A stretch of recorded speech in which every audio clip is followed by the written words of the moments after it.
So here we have this sequence where there is this interaction between Jerome and Aunt Lucy. Why do you run away so fast, Jerome? Are you afraid of me? With a beating heart I drew near, forced myself to smile, put out my hand. She took my hand with one of hers and with the other stroked my cheek. How badly your mother dresses you, you poor little thing, she said. At that time I used to wear a sort of a sailor suit with a large collar, which my aunt began fooling about. Sailor collars are worn much more open, said she, undoing a button of my shirt. There, see if that doesn't look better. And taking out her little mirror, she drew my face down to hers, passed her bare arm around my neck, put her hand into my shirt, asked me laughingly if I was ticklish, went on further. I started so violently that my shirt tore across, and with a flaming face I fled as she called after me, "Oh, the little stupid." I rushed away to the other end of the kitchen garden, and there I dipped my handkerchief into a little tank, put it to my forehead, washed, scrubbed my cheeks, my neck, every part of me the woman had touched. So it is kind of a seduction scene, we may say, and it puts young Jerome all aflutter, all very much disturbed, which we might look as an overreaction, and that could be the reason of that could be his upbringing in a very conservative French family. So she is depicted here as a seductive woman, and definitely not a virtuous woman. There were certain days on which Lucille Boucquelet had one of her attacks within single inverted commas. So later we come to understand that when she had her attacks, then nobody would approach her room. She wanted to be all alone. And actually these are the moments when the lover would come to her room. Jerome accidentally discovers it because he was a child who did not know that one should not go to her room at that time. They would come on suddenly and the whole house was turned upside down. Miss Ashburton made haste to get the children out of the way and distract their attention.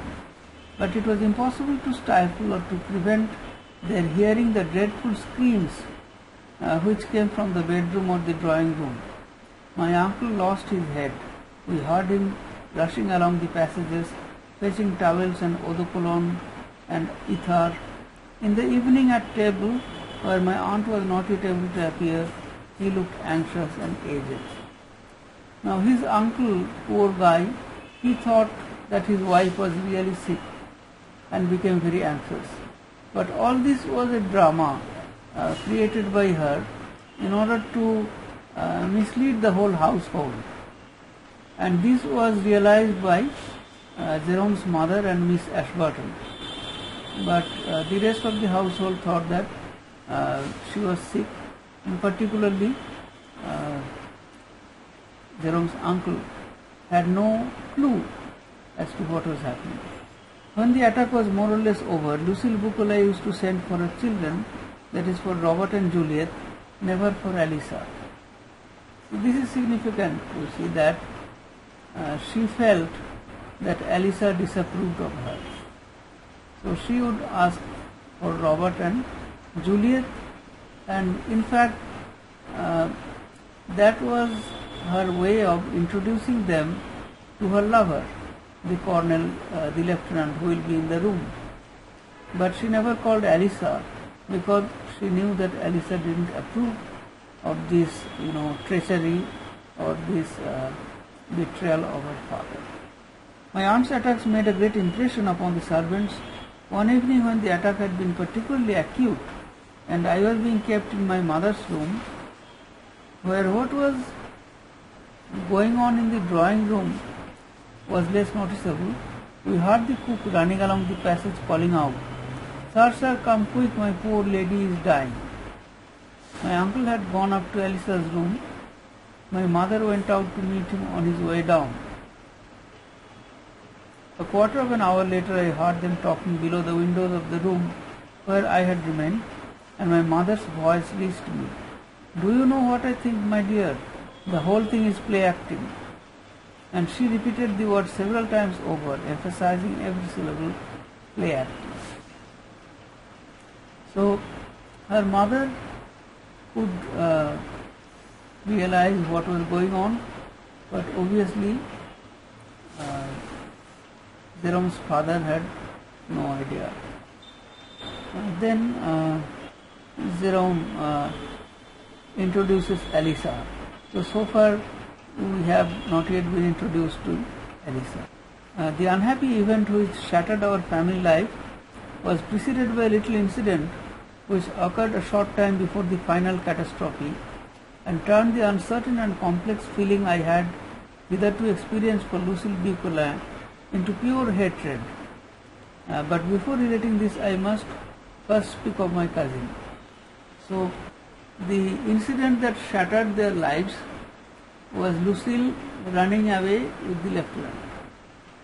And before that, the small incident which happened, that is the incident of Jerome's discovery, how Elisa was traumatized by her mother's betrayal. But in order to fully understand the impact of the incident on Elisa must first be introduced to the reader. That Elisa Bucquelin was pretty, I was incapable yet of perceiving. I was drawn and held to her by a charm other than mere beauty. Now, what do we make of this statement?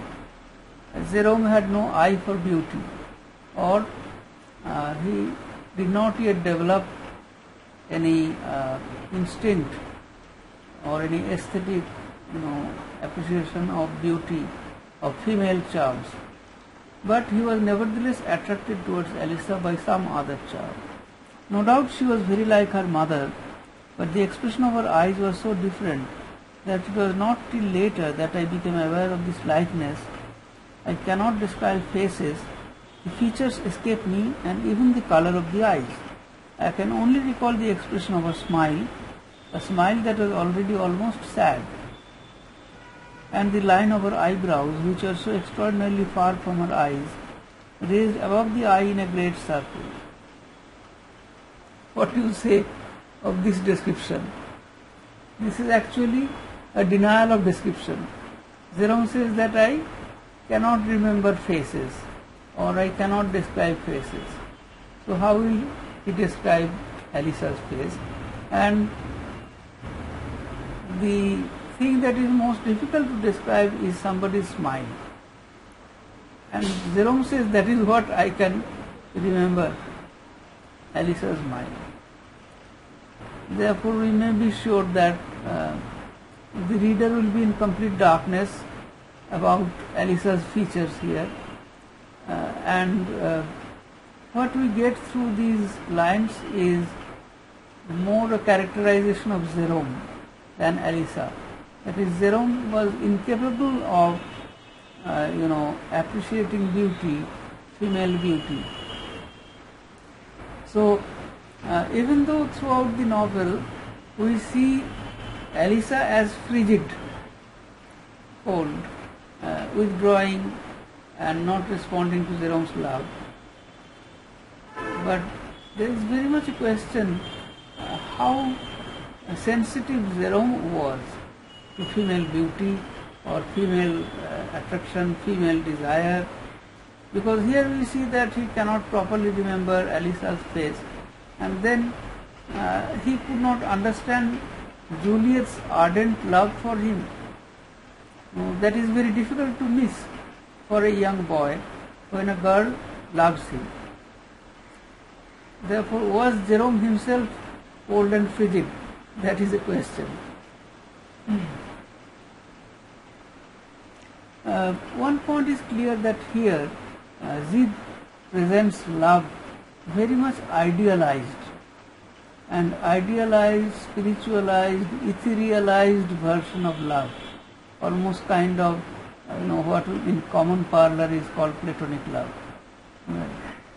So he remembers that Alice's eyes were extraordinary, and the expression of her eyes was already something sad. There is a kind of melancholy, and then he goes on to compare Alicia to Beatrice in Dante's Divine Comedy. Stay though, there is a Florentine statuette of the time of Dante, and I like to fancy that Beatrice as a child had eyebrows wide arched like her. They gave her look, her whole being, an expression of inquiry which was at once anxious and confident. Yes, of passionate inquiry. She was all question and expectation. You shall hear how this questioning took possession of me, became my life. So if Alicia is Beatrice, then Jerome should be Dante. But why Beatrice? We know that Beatrice died early, and therefore we cannot say that the love between Dante and Beatrice had a very long life. So on the other hand, Beatrice guides him in the afterlife in heaven. So is that an indication that Alicia and Jerome's love is not going to be fulfilled in this life? And yet Juliet might have been considered more beautiful. So there is always this tone of ambiguity. So instead of saying that Juliet was more beautiful than Alicia, there is so much hesitation, ambiguity. Of course, this enriches the text. This makes us question that Jerome was perhaps not so appreciative of Juliet's beauty. That is why yet it might be so many suppositions, hesitations. The brilliancy of joy and health was upon her. But this beauty of her beside her sister's grace seemed something external, something which lay open to the whole world at the first glance. So here the author pits beauty against grace. So grace is heavenly, beauty is earthly, profane. So everybody at a glance can see beauty. Therefore it is something not desirable. Everybody, whatever can be appreciated by everybody, cannot be unique. But grace is not appreciated by everybody. Therefore, the question is Jerome more a saintly person? That he is always after grace than beauty. As for Robert, there was nothing particular to distinguish him. He was merely a boy of about my own age. I used to play with him and Juliet. With Alicia I used to talk. So Robert and Juliet were playmates, but Alicia was not a playmate. With her he had conversations. She mixed very little in our games. As far back as I can remember, I see her serious, gently smiling, reflective. What did we talk about? What can two children talk about? I will try to tell you in a moment, but let me first finish what I have to say about my aunt. Jerome talks about another aunt, Aunt Clothier, who lived in Low House, where after his father's death, he went with his mother and spent the Easter holidays. Aunt Clothier, whom I rarely had the opportunity of seeing, had long since been left a widow. I hardly knew her children, who were much older than I was and very unlike me. The Clothier's house was not actually in the town, but halfway up the small hill called the Cote, which overlooks it. The Bucolins lived in the business quarter. A steep shortcut led in a few minutes from one house to the other. So this time Jerome was not living with the Bucolins, but he was living nearby with Aunt Clotilde. So he had the opportunity of going there and meeting them whenever he liked. So Jerome loiters on the caves for an hour or so, and then suddenly I was seized with the desire to go back and take Elisa by surprise. Though indeed I had only just left her. I ran back through the town and rang at the Bucolin's door. I was darting upstairs when the maid who had let me in stopped me. "Don't go up, Master Jerome, don't go up. Mistress is having an attack." So this is the incident of Jerome's discovery of Lucille's betrayal and the trauma caused to Elisa. But I brushed past her. It was not my aunt I had come to see. Elisa's room was on the 3rd floor. On the first there was the drawing room and the dining room. On the second, my aunt's room, from which voices were coming. The door past which I had to go was open, and a flood of light came from the room and fell on the landing. Afraid of being seen, I hesitated a moment and drew back into the dark. This is what I beheld to my unspeakable amazement. My aunt was lying on a sofa in the middle of the room. The curtains were drawn, and it was illuminated by the cheerful light of 2 candelabra full of candles. Robert and Juliet were at her feet, and behind her was a strange young man in a lieutenant's uniform. The pretense of the 2 children seems to me today monstrous. At that time, in my innocence, I thought it reassuring rather than otherwise. They were laughing and looking at the stranger, who was saying in a piping voice, "Bucolin, Bucolin, if I had a pet lamb, I should certainly call it Bucolin." So, the fact that Lucille was making love to this man in front of her children, that appears monstrous to a person who is adult. But at that time Jerome was not adult, so he didn't think much about it. He felt reassuring that there were 2 other children. But from an adult's point of view, when the adult Jerome narrates it, he thinks that it was monstrous. And this man, he is insulting Lucille's husband, Bucolin. My aunt herself burst out laughing. I saw her hold out a cigarette for the young man to light, smoke a few whiffs of it, and then let it fall to the floor. He rushed forward to pick it up, made as if he had caught his feet in a skirt, tripped and fell on his knees before my aunt. Thanks to this ridiculous performance, I was able to slip by without being noticed. I found myself outside Elisa's door. For a moment I waited. Bursts of laughter and voices came up from the floor below. Perhaps they drowned the sound of my knock, for I heard no answer. I pushed the door and it opened silently. The room was so dark that I did not at once distinguish Elisa. She was on her knees by the bedside. Through the window behind her came the last glimmer of expiring daylight. She turned as I came near, but without getting up, and murmured, "Oh, Jerome, why have you come back?" I bent down to kiss her face. Her face was bathed in tears. My whole life was decided by that moment. Even to this day I cannot recall it without a pang of anguish.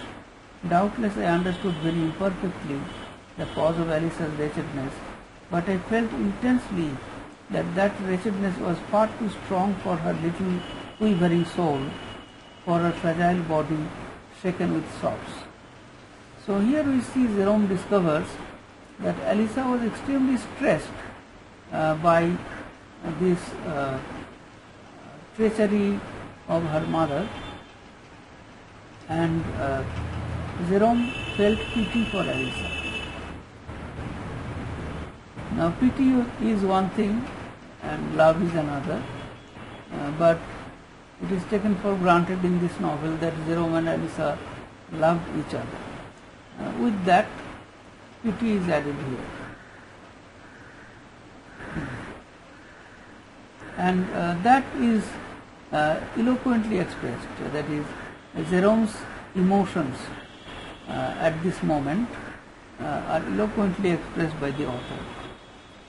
Drunken with love, with pity, with an indistinguishable mixture of enthusiasm, of self-sacrifice, of virtue, I appealed to God with all my strength. I offered myself up to Him, unable to conceive that existence could have any other object than to shelter this child from fear, from evil, from life. So Jerome wanted to be some kind of a protective angel to Alyssa, and he prayed to God that He can protect her. I knelt down at last, my whole being full of prayer. I gathered her to me. Vaguely I heard her say, Jerome, they didn't see you, did they? Oh, go away quickly, they must not see you. Then lower still, Jerome, don't tell anyone. Poor Papa doesn't know about it. So Jerome becomes privy to this secret in the family about Lucille's misadventures and betrayal of her husband. Now, in this episode, what is the dominating emotion? Is it love? Is it pity?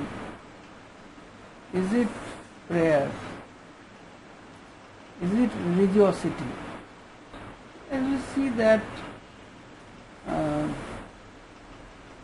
my whole being full of prayers. So it is more of a religious feeling that Jerome was having at the moment, praying to God.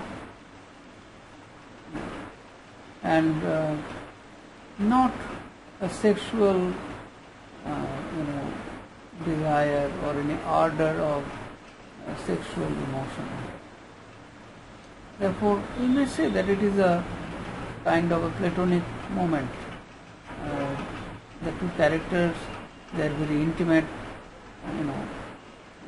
they have this opportunity, but their mind is completely obsessed with something happening in the family that will have a long-lasting effect on them. What is unique about the description of the seductive nature, the amorous and flirtatious nature of Lucille and her leaving her husband and going away with another. What is unique about it? Things like this does not happen in middle class houses very often. It is a rarity. It is the middle class morality which makes this appear as a great offense. That is escaping, abandoning one's husband and escaping with another man. And the whole ambience of religiosity, we may say, of conservative ethics, that has been built around this character. That makes the character Lucille appear as very black. From another perspective, if it were a different kind of a novel, if it were a novel like The Immoralist, so from another perspective, it might be a championing of, sexual desire over and above middle class morality. So there are many novels which champion sexual desire rather than middle class morality. But here Gide is writing a different kind of novel on purpose and has built around these characters this web of religiosity, virtuosity, middle class ethics in such a way that we also tend to look at this incident as pure evil or something dark against the fabric of morality, isn't it? So this information that Lucille ran away with the man, that comes next. We had no sooner returned to Paris than a telegram recalled my mother to Le Havre. My aunt had run away. So they sent a telegram to Jerome's mother asking her to come back. With anyone? I asked Miss Ashburton, with whom my mother had left me. So Jerome is innocent and asked that she ran away alone or with somebody. My dear, you must ask your mother, I can't tell you anything, said our dear old friend, whom this event had filled with consternation. Miss Ashburton, being an English woman, is full of middle class morality, perhaps a little, like Victorian morality, and therefore she won't tell Jerome this, what she considers unethical thing without the permission of his mother. So she refuses to tell him. 2 days later, she and I set out to rejoin my mother. It was a Saturday. I should see my cousins the next day at church, and that was the one idea that filled my mind. For in my childish thoughts, I attached great importance to the sanctification of our meeting. After all, I cared very little for my aunt and made it a point of honor not to question my mother. What is significant here is the use of the word sanctification. Sanctification of our meeting. By our meeting, Jerome definitely means meeting with Elisa. So his meeting with Elisa must be sanctified. Whatever stain came upon the family with the departure of Lucille with a lover, that must be removed, and the members of the household, and particularly Jerome and Elisa, their relationship, their meeting must be sanctified. After this, there is a short sermon. So when something evil happens in the house, what do? We do something for sanctifying, the atmosphere, the house, and so on. So either by holding some kind of rituals in a Christian household, it will be by attending the church or by listening to a sermon. Since Pastor Vautier was a churchman, therefore it is natural that they would listen to a sermon. There were not many people that morning in the little chapel. Pastor Vautier, no doubt intentionally, had chosen as his text Christ's words, "Strive to enter in at the straight gate." So here comes our title, "Straight is the gate." The line from Luke, which is also used as an epigraph here, straight to enter, strive to enter in at the straight gate. So that was the text of the pastor's sermon. Elisa was sitting a few seats in front of me. I saw her face in profile. I gazed at her so intently and with such self-oblivion that it seemed as though it were through her that I heard the words I listened to with such passionate eagerness. My uncle was sitting beside my mother, crying. The pastor first read the whole text.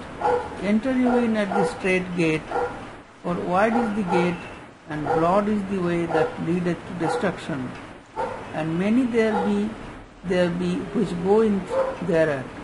Because straight is the gate and narrow is the way which leadeth unto life, and few there be that find it. So the whole text is quoted. Now what is the purpose? If not to let the reader ponder over it, that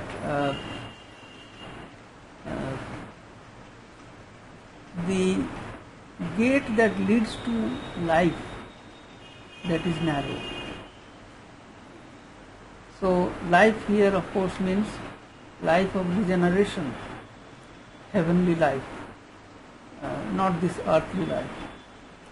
So very few people find it, and we may imagine that both Elisa and Jerome listened to this sermon very attentively and made it their lifelong purpose to find the narrow gate which would lead to salvation. So this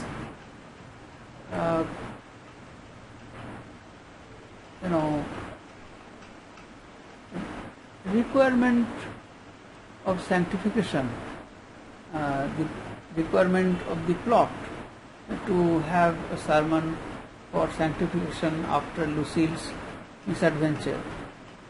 This kind of turns or has an everlasting influence on the rest of the story and on the lives of Elisa and Jerome. Then under the different headings of the subject he spoke first of the broad way with a mind rapt, and as in a dream I saw my aunt's room.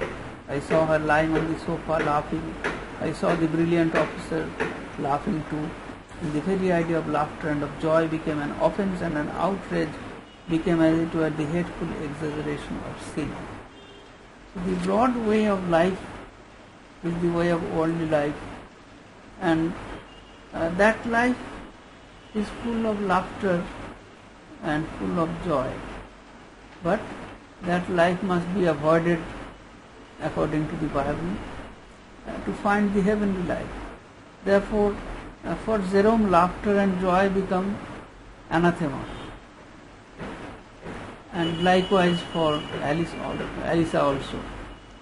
So we see that the deliberate choosing of melancholy over laughter, over joy, this choice clouds the mind of the hero and the heroine. So it is a denial of the earthly life.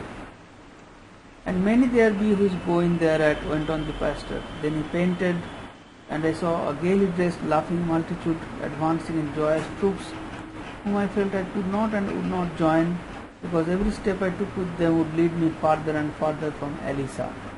So in his imagination, Elisa was heaven, and he must take the narrow gate and the narrow path that would lead to Elisa. Then the pastor took up again the first word of his text, and I saw that straight gate through which we must strive to enter. I saw. So Jerome visualized that gate in his imagination, in his mind, through which they must try to enter.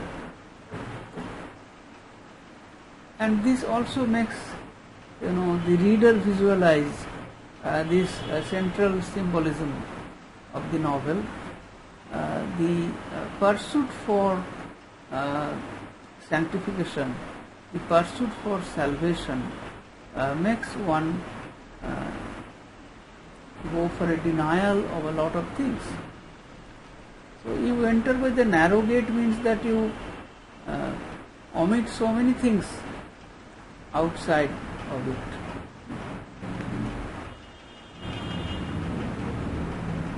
I fancied it in the dream in which I was plunged as a sort of press into which I passed with effort and with an extremity of pain, that yet had in it as well a foretaste of heavenly felicity. And again this gate became the door of Elisa's room. Now in Jerome's mind, this equation takes place of the straight gate with the door of Elisa's room.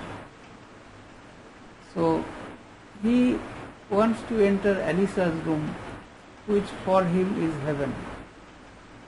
But there is a door to that room, and that is the narrow gate for him. In order to enter in at it, I squeezed myself, I emptied myself of all that I contained of selfishness, because straight is the gate which leadeth unto life, went on Pastor Vauthier. So Jerome thought that he must not think of his own happiness. He must leave selfishness outside, otherwise he cannot enter the gate. I imagined I had the presentiment of another joy, pure seraphic mystic, for which my soul was already athirst. I imagined this joy like the song of a violin, at once strident and tender, like the pointed fierceness of a flame, in which Elisa's heart and mine were consumed. We advanced together, clothed in those white robes of which the Apocalypse speaks, holding each other by the hand, looking forward to the same goal. So he imagines that in an apocalyptic manner he and Elisa would enter, on the day of doom, would enter the world of heaven. And whereas Jerome imagines to enter heaven with Elisa, unfortunately Elisa imagines the gate to be even narrower, and that only one person can enter through it. Therefore, she wants to sacrifice herself and wants Jerome to be the saint who can enter through the gate. And few there be that find it, ended the pastor. He explained how to find the straight gate. Few there be, I would be one of those. So he imagines himself to be one of the rare persons who can find salvation. At the end of the sermon, I had reached such a pitch of moral tension that without attempting to see my cousin, as soon as the service was over, I fled out of pride, already desiring to put my resolutions, for I had made resolutions, to the test, and thinking that I should so best deserve her. So here we see the impetuosity, the intensity of his feelings. They are mostly religious, but mixed with love. It reminds me of James Joyce's description of the feelings of the young man in a portrait. So love mixed with religious virtuosity at an intense pitch clouds Jerome's mind, and he leaves the place without speaking to Elisa.